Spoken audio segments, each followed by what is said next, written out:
well. Then the PSP arrived, and some of you questioned if we were up to the challenge. But once all the early adopters cleared away, it became clear that it's always a matter of games, as it always is.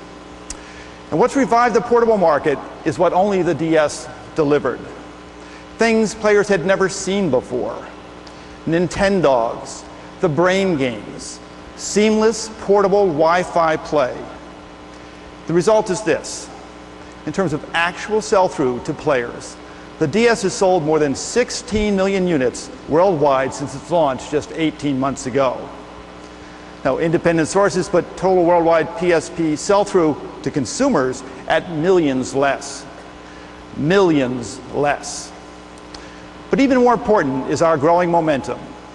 First came Nintendogs.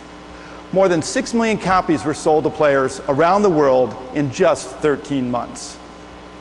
Then we launched Nintendo Wi-Fi Connection, the most accessible game network ever created for dedicated gameplay. Easy and free is a pretty persuasive offer. And the player response proves it. 1.3 million discrete Wi-Fi connection users so far, totaling over 40 million gameplay sessions. And all this in less than half a year. But maybe the strongest wave of all has just reached our shores. 3 weeks ago, the first brain game launched here in North America. This, after the 3 versions in Japan sold through to more than 5 million players. Over a third of them over the age of 35.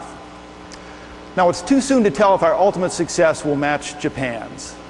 But we do know that our sales of Brain Age over the first 3 weeks, now totaling about 120,000 units, is even more than what we saw in Japan.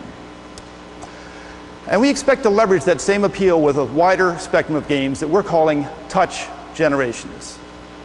Beyond the brain games, upcoming games like Clubhouse games and Sudoku Gridmaster will further our reach to include people who've never felt comfortable with games before. For DS, we're simply not letting up. In just a few weeks, the newest handheld sensation arrives here in America. Nintendo DS Lite. It's smaller, lighter, and brighter than the original.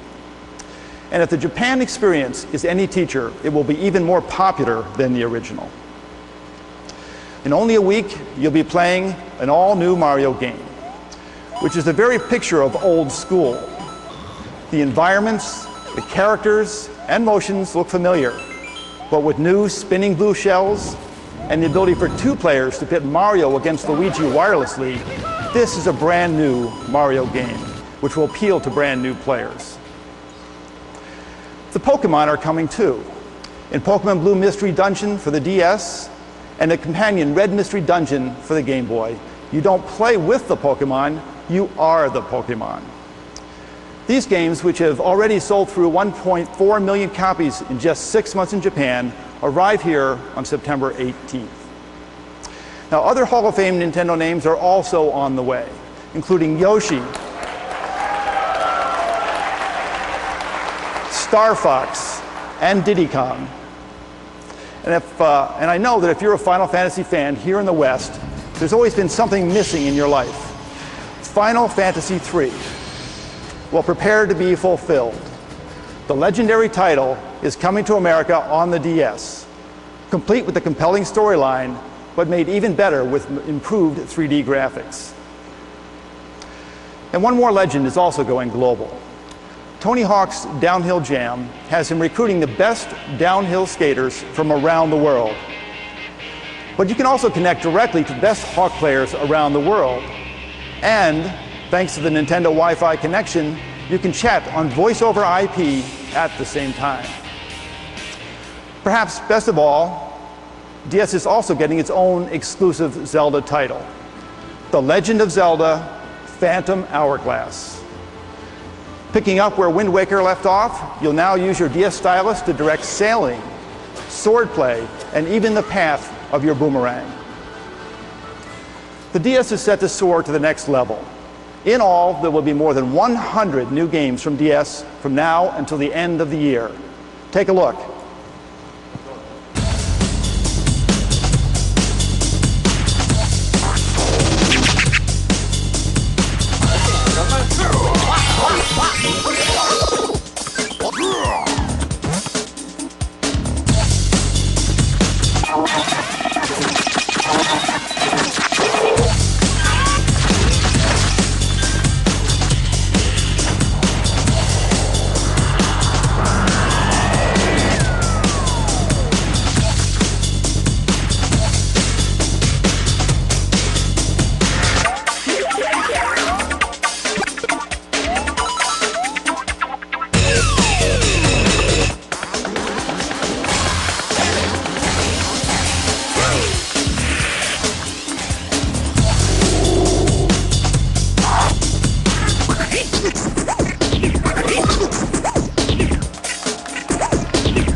Ladies and gentlemen, please welcome Mr. Satoru Iwata.